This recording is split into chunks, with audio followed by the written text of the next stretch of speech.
ఏమైంది ఏంటమ్మా?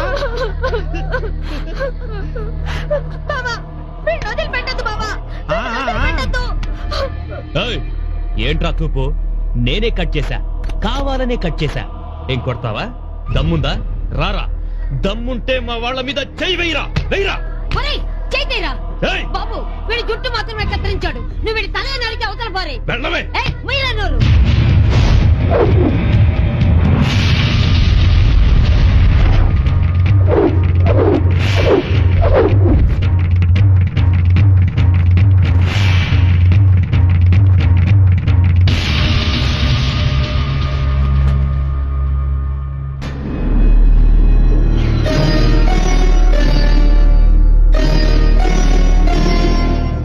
నువ్వు స్టూపిడ్వి, వేస్ట్ ఫెలోవి, ఎందుకు పనికిరాని అసమర్థుడివి, ఆడ మగ కాని వాడివి.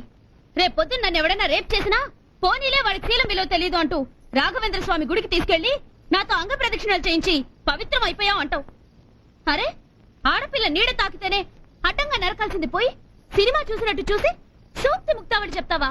నీకు అసలు సిగ్గు చరం ఉందట్రా. అదెవడో రౌడీ వెధవా నీ మహాలక్ష్మి జుట్టు కత్తిరేస్తుంటే చూస్తూ ఊరుకుంటావా? దానికేమో పుట్టెంటుకలు తీసుకున్నా అనుకున్నావా? ఏంట్రా మాట్లాడకుండా పోతావే? అంటే మా తిట్లన్నీ నీకు మంత్రాలాగా వినపడుతున్నాయా? ఇక చాలా ఆపండి. తన ఇంట్లో తినడానికి గుళ్ళో పడుకోవడానికి తప్ప దేనికి పనికి రావడం తేలిపోయింది. నేను ఇప్పుడే పోలీస్ స్టేషన్ కి వెళ్లి వాళ్ళ మీద కంప్లైంట్ ఇస్తాను. ఆ రౌడీ వెధవల అంతు చూసే వరకు నేను ఊరుకోను.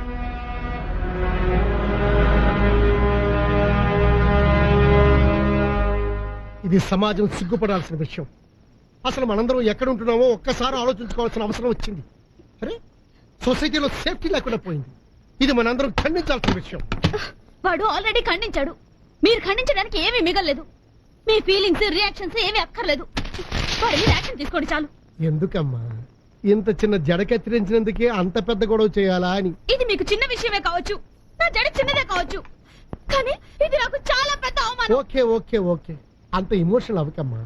వాళ్ళ అంకినీడి మనుషులని మీరు అంటున్నారు కాబట్టి కాస్త ప్రాక్టికల్ గా ఆలోచించమంటున్నారు. ఆలోచించమంటే అర్థమైందిలేండి. మీకు ఆ అంకినీడి పేరు వింటేనే యూనిఫారంలోనే అయిపోద్ది అనుకుంటా. సరే, మీరు కంప్లైంట్ రాసి ఇచ్చారు కదా, నేను చూస్తాను. మీరు వెళ్ళండి. రండి రండి.